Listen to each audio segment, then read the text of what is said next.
Alhamdulillah wa sallallahu wa sallama wa baraka ala sayyidina wa maulana Muhammad khatamin nabiyyin wa imamil mursalin wa ala alihi wa sahbihi wa man sara ala nahjihi ila yaumiddin wa ba'd.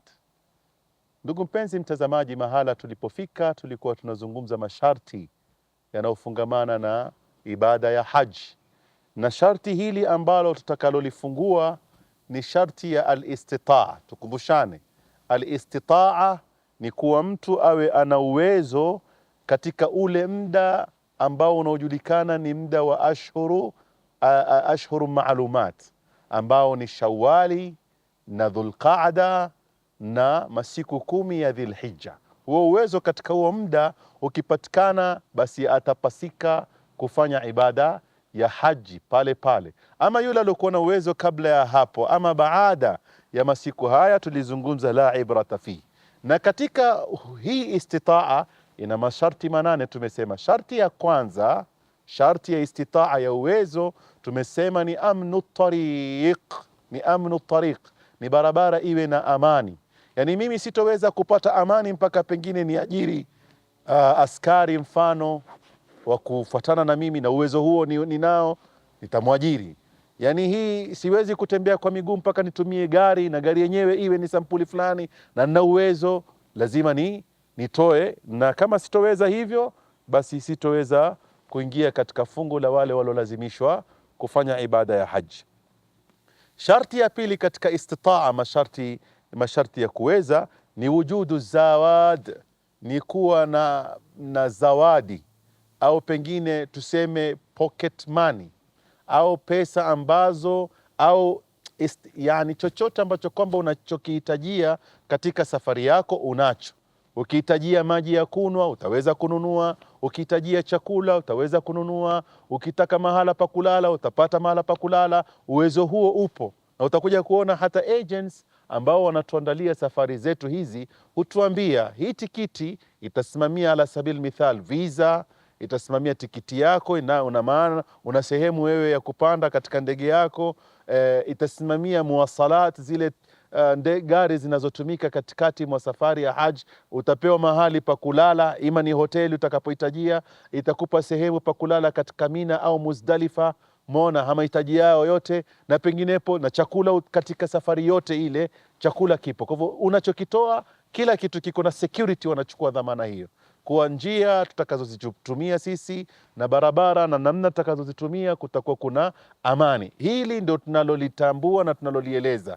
Ama mtu kuwa na pesa za kwenda kuleta zawadi au pesa za kununua hiki na kile, la, si katika dharura. Au umekuwa nayo utanunua, lakini sio katika masharti. Zad au zawadi inayozungumziwa katika fiqhi ni yale ambayo nitaweza mimi kuyahitajia wakati nitakapokuwa katika safari. Sharti nyingine ya tatu, wujudu ma yahtajuhu fi almawadi' almu'tada fi tariqi min ma'in wa ta'amin wa 'alaf wa ghairi dhalika majanan au bithamanin mithli. Pia kupatikane yote unaohitajia. Tumetaja, na hili naongeza nguvu zaidi katika safari. Mimi naosafiri, zamani walikuwa kisafiri wanapita katika barabara kuna visima. Kwa hivyo mimi pale katika kisima ni aidha nitaweza kuteka maji ninywe, na kama sitoweza kuteka maji ya kunwa nitaweza kulipana fedha fulani niweze kupewa maji ya kunwa. Yani yote ninayohitajia yanapatikana katika barabara, au kama nitanunua ninunue kwa thamani ya inawezekana. Ikiwa ni thamani very expensive kupita kiasi chake hauruhusiwi. Na utakuja kuona hata kwa yule ambaye kwamba ni amekosa maji ya kutawadha wakati wa sala, na ikawa kuna maji yanauzwa lakini kwa thamani ya juu zaidi, anaambiwa tayamam, khudhi al-amr, wewe tayamam. Kwa hiyo madamu na mimi nitashindwa kununua chakula na maji kulingana na thamani pengine ziko juu kupita kiwango cha kawaida, itakuwa mimi lazima kwangu kuingia katika ibada ya haji. Sharti la 4 ni wujudu zawjin au mahrimin au nisa thiqat walau ithnatayn lilmar'a. Mwanamke anapotaka kutoka katika safari ya haji au umra ni lazima awe na mume wake, awe na mahrim wake. Mahrim ni wale ambao kwamba hawawezi kuwaoa. Unaona, mtoto wake wa kiume ambaye kwamba amefikisha umri wa kubalighi ala sabil mithal, na jomba yake, ami yake, wote ambao kama ni maharimu wake, au ni safiqat, au pengine wanatoka katika msafara na wana grupu la wanawake waaminifu, okay, walau thnatain, hata kama watakuwa ni wawili, hata kama si wengi. Safari hii kuna wanawake ambao kwa wanajulikana, wana heshima yao, wana cheo chao, wana ucha Mungu wao, hawaingii, hawakuwa ni mafasiki, ni waaminifu. Basi unaweza kuingia katika walau ajuzan, hata kama ni watu wazima, au hata kama ni mtu mzima wa kike ambaye kama anataka kuingia katika ibada ya haji, walau bi ujrati almithl, hata kama nitamwajiri. Wewe bwana, mimi nataka kwenda naye, nimekosa, for example, mwanamke amekosa mtu wa kwenda naye katika ibada ya haji, lakini amepata mwanamke na mwanamke yule anataka kulipo chochote, kwa hivyo nitamlipia ili aweze kusuhubiana na mimi katika safari. Wala yajibu alaiha illa bidhalik, wala biujrati almithl illa walau biujrati mithl in qadarat alaiha, ikiwa ataweza kumlipa. Wala yajibu alaiha illa bidhalik. Ama hal yajuzu khurujuha fayajuzu laha an takhruja li fardhi alislam, ikiwa ni mambo ya kutoka tu kwenda katika ibada ya haji, itampasa yule mwanamke kwa sababu ni faradhi ya Uislamu, kama faradhi nyinginezo zozote ambazo zinafanyika, na hili ni makhsusi kwa mtoto wa kike au mwanamke katika Uislamu. Sharti ya istitaa ya 5, wujudu qaidin lil'ama, ikiwa ni mwenye kusafiri ni kipofu, ama kwa mfano atahitajia pengine kushikwa mkono, basi ataangaliliwa mtu atakayemshika mkono, hata kama atalipwa pesa zake za kumwangalia mtu yule ambaye ni muhitaji, kwa sababu anahitajia guidance. Sharti ya 6, an yastatia rukuba wa tawaf, ana uwezo wa kupanda vipando na anaweza kufanya tawaf.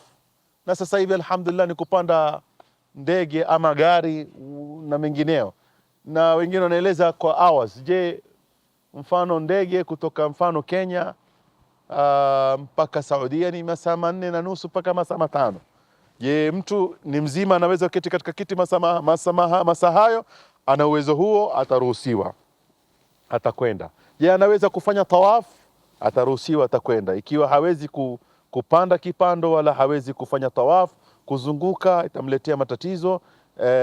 Fa in ayasa min alistitaa lidhalika fahuwa ma'dhubun, ataingia katika kundi la wale ambao wana shida, wana matatizo, ni wagonjwa ala sabil mithal, ama wana tatizo fulani ambalo limewatokea katika sheria. Yajibu ayastaniba man yahujja anhu, huyu itampasa amweke mtu naibu yake atakayehiji kwa niaba yake, biujratin au bithamanin yati'uhu, atamlipa yule mtu au atatoa kwa thamani ambayo kwamba anaiweza. Na sharti ya 7, an yajida rufqata yakhruj ma'ahum fi alwaqt almu'tad, hadha in lam ya'man, awe na company ya wale watakaofuatana nao, na hii ni sharti tu ikiwa mahala wanapotoka wanapoelekea hakuna amani, mpaka wawe ni jopo na grupu fulani.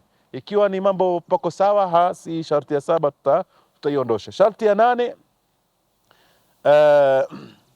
anaweza kuthubutu ala nahwi rahila biduni mashaqqati shadida, kuwa anaweza kuketi katika kipando chake bila matatizo ya aina yoyote, na hii ndio inaitwa istitaa almubashara. Tutakuja kueleza katika kipindi kinachofuatia alistitaa an-naiba au alistitaa niyaba, uwezo wa kuwa na naibu wako. Tutakuja kueleza katika kipindi hichi kinachofuatia. Wa sallallahu wasallam wa baraka ala sayyidina Muhammad walhamdulillahi rabbil alamin.